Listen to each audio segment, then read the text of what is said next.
અંકલેશ્વર નગરપાલિકાની સામાન્ય સભામાં વિવિધ 10 સમિતિઓના ચેરમેનોની વરણી કરવામાં આવી છે। સમિતિઓની રચના બાદ નવા ચેરમેનોને જવાબદારી સોંપવામાં આવી, જ્યારે સામાન્ય સભા દરમિયાન વિપક્ષે વિવિધ મુદ્દાઓને લઈને શાસક પક્ષને ઘેરવાનો પ્રયાસ કર્યો હતો। અંકલેશ્વર નગરપાલિકાની સામાન્ય સભા પાલિકા પ્રમુખ જિગ્નેશ અંદાડિયાની અધ્યક્ષતામાં યોજાઈ હતી। તે પહેલા જિલ્લા ભાજપ મહામંત્રી જિગ્નેશ મિસ્ત્રીની અધ્યક્ષતામાં ભાજપના સભ્યોની બેઠક મળી હતી, જેમાં મેન્ડેટ મુજબ વિવિધ સમિતિઓના ચેરમેનોના નામ જાહેર કરવામાં આવ્યા હતા।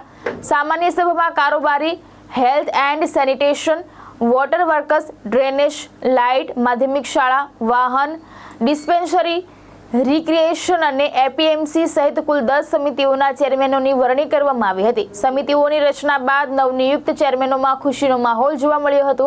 આ પ્રસંગે શહેરના પ્રભારી હેમલતાબેન પંચાલ, શહેર ભાજપ પ્રમુખ ધર્મેન્દ્ર પુષ્પકર્ણા સહિતના આગેવાનોએ ઉપસ્થિત રહી શુભેચ્છાઓ પાઠવી હતી।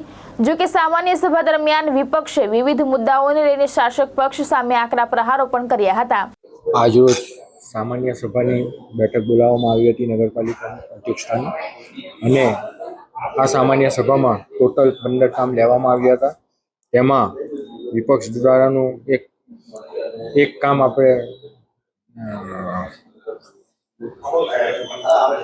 આપણે દફતરે કર્યું છે। આજ સામાન્ય સભામાં આજ રોજ દરેક કમિટીઓની નિમણૂક, ચેરમેનશ્રીઓની નિમણૂક કરવામાં આવી હતી। તે અનુસંધાને કારોબારી સમિતિના ચેરમેન તરીકે શ્રી રાહુલભાઈ નાગજીભાઈ વામજાની નિમણૂક કરવામાં આવી હતી। માધ્યમિક શાળા સમિતિમાં શ્રી શિલ્પાબેન સુરતી ચેરમેન તરીકે નિમણૂક કરવામાં આવી હતી। ડિસ્પેન્સરી સમિતિમાં શ્રી દીક્ષિતાબેન કેયુભાઈ રાણાની નિમણૂક કરવામાં આવી હતી। રિક્રિએશન બાગ સમિતિના ચેરમેન તરીકે શ્રી હેટલબેન મિનેશકુમાર ગાંધીની નિમણૂક કરવામાં આવી હતી।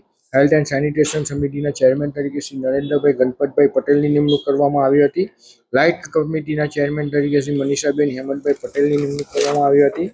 વોટર વર્ક સમિતિના ચેરમેન તરીકે શ્રી વિશાલભાઈ વિજયભાઈ ચૌહાણની નિમણૂક કરવામાં આવી હતી।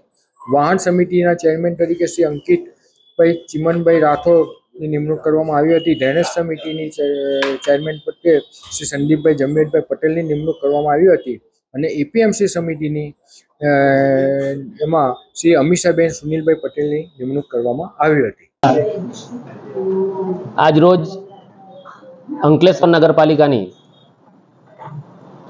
પક્ષના નેતા, દંડક સહિત વિવિધ કમિટીઓની રચના કરવામાં આવે છે।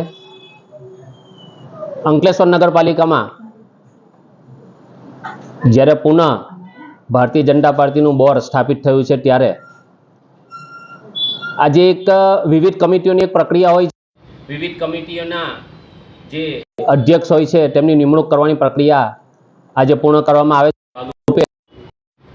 ગુજરાત પ્રદેશ ભારતીય જનતા પાર્ટીના મવડી મંડળ અને ભરૂચ જિલ્લા ભારતીય જનતા પાર્ટીના મવડી મંડળ પરામર્શ કરીને આજે સૌ ચેરમેનશ્રીઓના પક્ષના નેતા અને દંડકશ્રીના નામ આજે નક્કી કર્યા છે। આજે નામની જાહેરાત થવાની છે।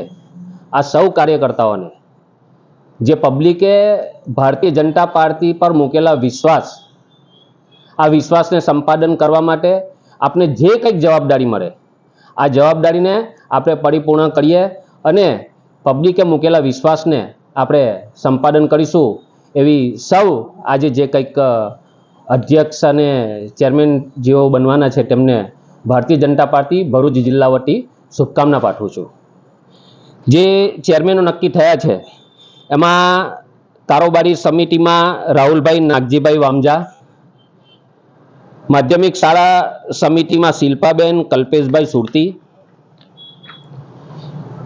ડિસ્પેન્સરી સમિતિમાં દીક્ષિતાબેન કેયુરભાઈ રાણા, રિક્રિએશન એટલે બાગ સમિતિ છે એમાં હેટલબેન મિનેશકુમાર ગાંધી, હેલ્થ એન્ડ સેનિટેશનમાં નરેન્દ્રભાઈ ગણપતભાઈ પટેલ, લાઇટ કમિટીમાં મનીષાબેન હેમંતભાઈ પટેલ, વોટર વર્ક્સ સમિતિમાં વિશાલભાઈ વિજયભાઈ ચૌહાણ, વાહન સમિતિમાં અંકિતભાઈ ચિમનભાઈ રાઠોડ, ડ્રેનેજ સમિતિમાં સંદીપભાઈ જયમલભાઈ પટેલ, અને જે એપીએમસી સમિતિ આવે છે એમાં અમીષાબેન સુનિલભાઈ પટેલની વરણી આજરોજ કરવામાં આવે છે।